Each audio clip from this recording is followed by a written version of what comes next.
To hear the Biden administration tell it, the U.S. economy is on an upswing.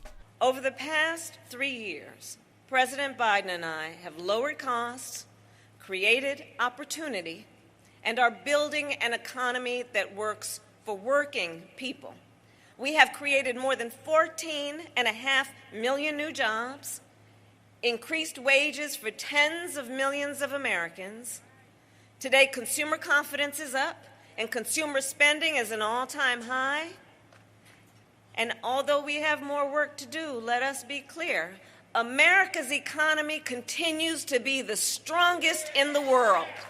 The head of the U.S. Central Bank, which fiercely maintains its independence from political pressure, agrees. We feel like inflation is coming down.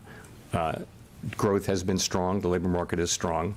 What we're trying to do is identify a place where we're really confident about inflation getting back to 2% so that we can then begin the process of dialing back the restrictive level.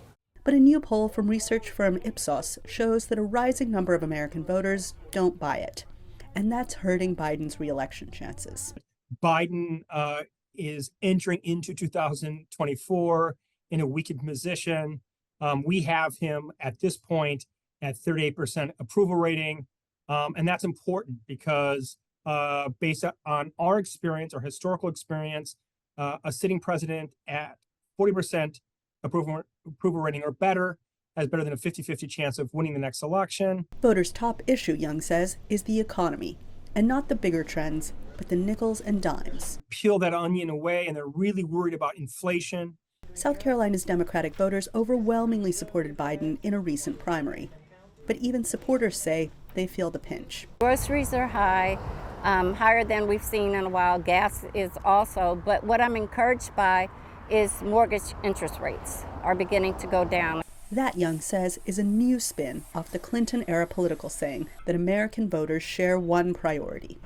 It's the economy, stupid. It's the inflation, stupid. And by the way, we really don't know how inflation behaves relative to politics, relative to public opinion. We haven't had a lot of experience in the United States in the last few generations with high rates of inflation. Donald Trump has touted his economic acumen to voters on the campaign trail. The former president, however, is facing 4 criminal cases and a civil judgment over alleged business fraud, in which he's accused of wildly inflating his net worth. Is that likely to sway voters whose minds appear to be already made up? The world will find out in November. Anita Powell, VOA News, the White House.